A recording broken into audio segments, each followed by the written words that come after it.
Let's go to some listener questions because some of this stuff is okay. No, I haven't looked at any South Dakota State offensive linemen. I'll take a look. Uh, how have these types of rule changes affected the way players are coached? This is exactly what we're talking about. Um, I don't think anybody was coached to do the hip drop.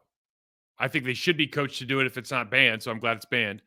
But no, I don't think anything's going to change. They're just going to say, hey, listen, if you do this, there are going to be some severe penalties for our team, right? So we can't do this anymore. Here's the alternative. Let's coach the alternative. What a lot of fans don't understand is the amount of time that most teams actually spend on individual work or like tackling work is so minimal that you wouldn't even. I mean, you wouldn't even believe it.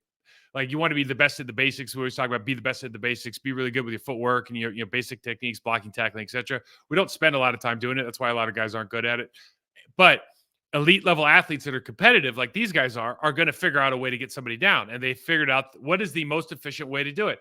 I'm sure nobody was watching the Cowboy steering that I put on there, but if you looked at it, you go, I wonder if that works with NFL guys. It's not a far throw, right?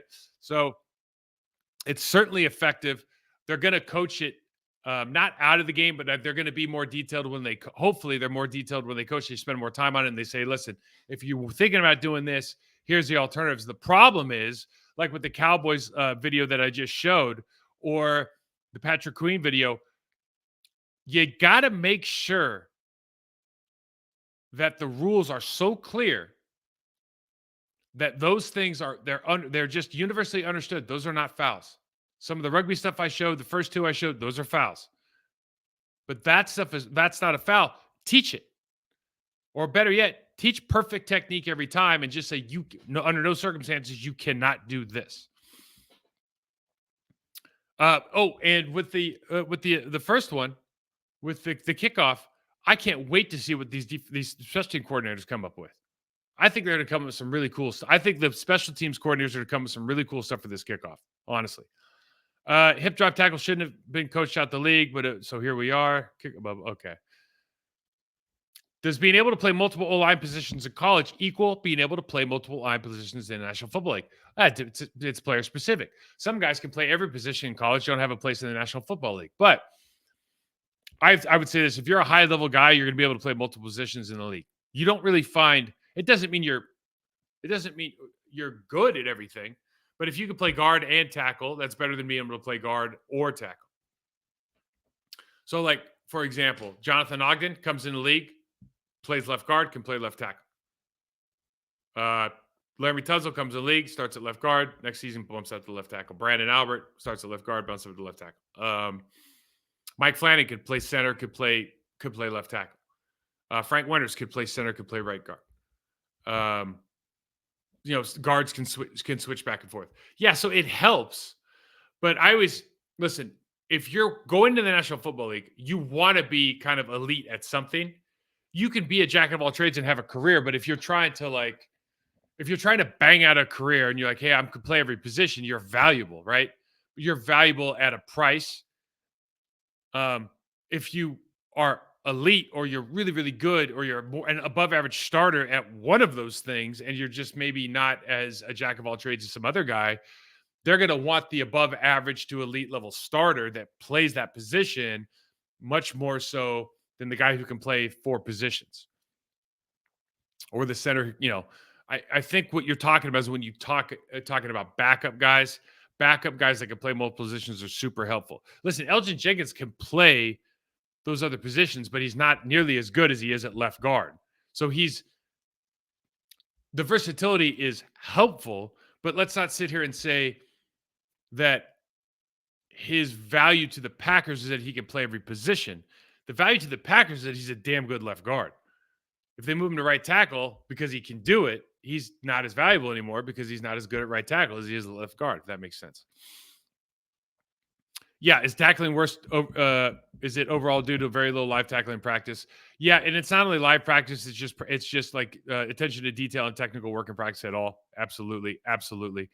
And here's the last question of the day: best O-line in Packers history, all-time starting O-line, any team, any era. So here's what I always say about this: when people ask me historical questions, I think you have to separate between like old when they ran student body right, student body left, and in the last, let's say, 30, 40 years.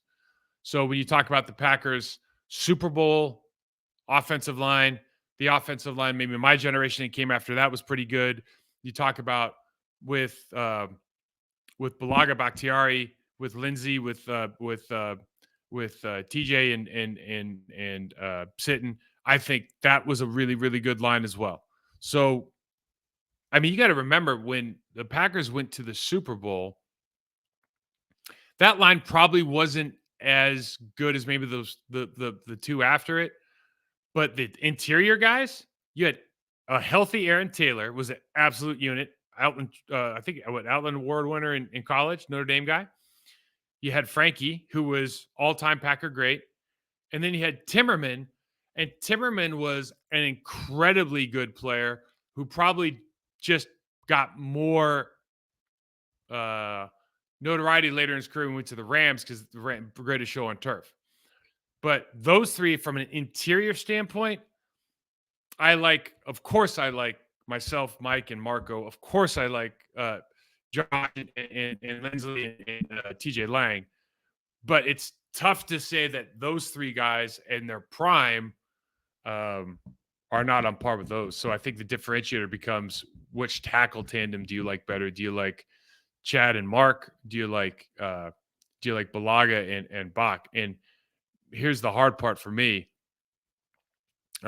Bach's he's the best tackle that they've had. So I guess I just answered that question, but I don't really want to answer that question. Anyways, guys, thanks for watching the show. We'll get back into some more Packers stuff, maybe some pre-draft stuff next week. This is something that I know that I've had to talk about outside of this show. There's a lot of stuff out there. So, this show, we don't really do anything but try to help guys enjoy the sport more by learning more about the sport. So I hope that helps. You can find me, Michael68 at X Process to Perform on Instagram. You can obviously check out the show on our YouTube channel, Process to Perform. Block Party, subscribe, rate, review us, do all that stuff. Thank you, our sponsor, Bet Online. Keep watching the tournament. Go. We'll talk to you later.